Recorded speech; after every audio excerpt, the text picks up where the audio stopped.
Eleanor Bradford clutched her worn, leather satchel as the stagecoach lurched over another rutted portion of the trail, her stomach churning with each violent bounce. Through the dust-caked window, she watched the endless expanse of prairie, grass ripple like an ocean, under the late afternoon sun. 3 weeks ago she'd been serving tea in her aunt's Boston parlor, suffocating under the weight of propriety and dwindling prospects. Now, at 26 and considered a spinster by polite society, she was traveling west to marry a man she'd never met, a rancher named James Thornton, who'd placed an advertisement, seeking a practical wife for a simple life. His letters had been brief but honest, warning her that ranch life was hard, that luxuries were few, and that he needed a partner who could endure hardship without complaint. Eleanor had written back immediately, her penmanship steady even as her hands trembled, accepting his proposal without hesitation. Poverty, she reasoned, was preferable to the suffocating pity of her relatives and the sideways glances from former friends who'd all married years ago.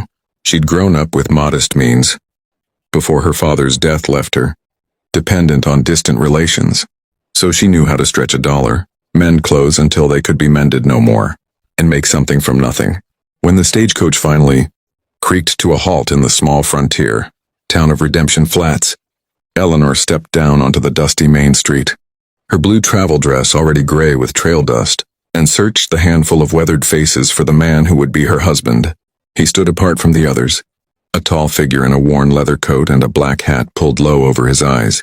James Thornton was older than she'd imagined, perhaps 35, with sun-darkened skin and the lean, muscular build of a man who worked from dawn until dusk. His face was handsome in a rugged, unpolished way, though there was something guarded in his gray eyes as they met hers. He removed his hat, revealing dark hair touched with premature silver at the temples, and offered a small nod that seemed almost shy for such an imposing man. "Miss Bradford," he said, his voice a low rumble that somehow cut through the noise of the street. "I'm James Thornton. Welcome to Redemption Flats." Eleanor extended her hand, expecting him to shake it, but instead he took it gently, his calloused fingers surprisingly careful.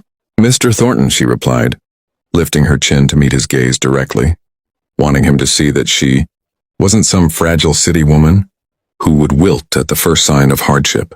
"I appreciate you meeting me. I'm ready to begin whenever you are." Something flickered across his face, an expression she couldn't quite read, before he nodded and reached for her satchel. "The wagon's just there," he said, gesturing to what could only be described as a dilapidated buckboard, held together with rope and prayer. Eleanor's heart sank slightly, but she kept her expression neutral. This was what she'd expected, after all. As they rode out of town, James remained largely silent, only occasionally pointing out a landmark or answering her questions with brief responses. The ranch, he explained, was about an hour's ride northeast. It wasn't much, he warned her again, just a small operation where he ran cattle and tried to make ends meet. Eleanor nodded, steeling herself for the ramshackle cabin she imagined awaiting her, perhaps with a leaking roof and a dirt floor. She'd known what she was signing up for.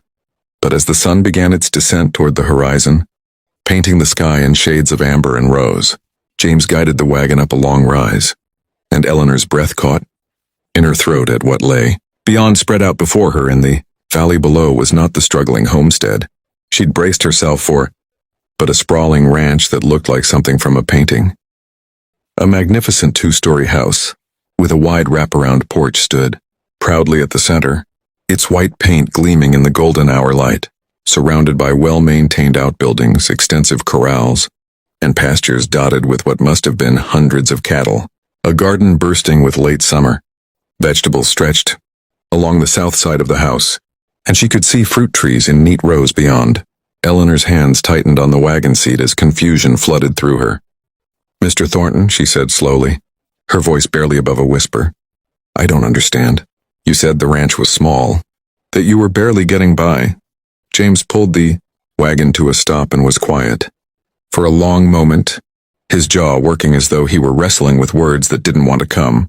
Finally, he turned to look at her, and she saw something vulnerable in those gray eyes, something almost fearful. "I lied," he admitted, and the bluntness of it shocked her. Not about needing a wife, and not about ranch life being hard work, because it is, but about the rest. He gestured toward the prosperous spread below them. My grandfather built this place from nothing, and my father expanded it. When they passed, it all came to me. I'm one of the largest landowners in 3 counties, Miss Bradford. I have more money than I know what to do with, and enough cattle that I could live comfortably for 10 lifetimes, without working another day. Eleanor felt as though the ground had shifted beneath her. Then why?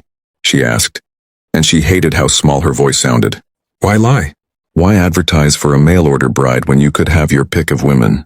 James's expression tightened and he looked away out toward his land. Because I've had my pick of women, Miss Bradford. I've had every eligible lady within 200 miles parade through that house. And do you know what every single one of them saw? Dollar signs. They saw a comfortable life, security, status. Not one of them ever looked at me and saw just James. A man who loves this land and wants someone to share it with. Not someone to spend his money or climb the social ladder. He turned back to her, and the raw honesty in his face made her chest tighten. I needed to know that whoever came here wanted me for who I am, not what I have. I needed someone who'd be willing to marry a poor rancher, someone practical and strong who wouldn't turn up her nose at hard work. So yes, I deceived you, and I'm sorry for that. If you want to turn around right now and head back to Boston, I'll pay your passage and give you enough money to start fresh wherever you'd like. You have my word on that. Eleanor sat in stunned silence, her mind reeling. She thought of all the times she'd steeled herself for poverty, for the struggle she'd anticipated, for the sacrifices she'd been prepared to make. And now to discover it had all been a test, an elaborate deception to prove her character. She should have been furious. Any reasonable woman would have been. But as she studied James Thornton's face, she saw not manipulation but loneliness, the kind of deep, aching solitude that came from being valued for everything except what mattered most. I don't want your money, Mr. Thornton, she said finally, and she was surprised by the steadiness in her own voice. And I don't want to go back to Boston. His eyes widened slightly, hope flickering there like a candle flame in the dark. You'll stay? Even though I lied? Eleanor allowed herself a small smile. You tested my character, Mr. Thornton. It seems only fair that I test yours. You've shown me you're willing to risk losing everything you truly want for the sake of finding something real. That takes courage, even if your methods were questionable. She extended her hand to him once more. So yes, I'll stay, but let's start fresh, shall we? Hello, James, I'm Eleanor, and I came west looking for a partnership, not a fortune. It seems we both might have found what we were really searching for. Dear viewers, if this story touched your heart, imagine how many more incredible tales of courage, love, and unexpected twists await you.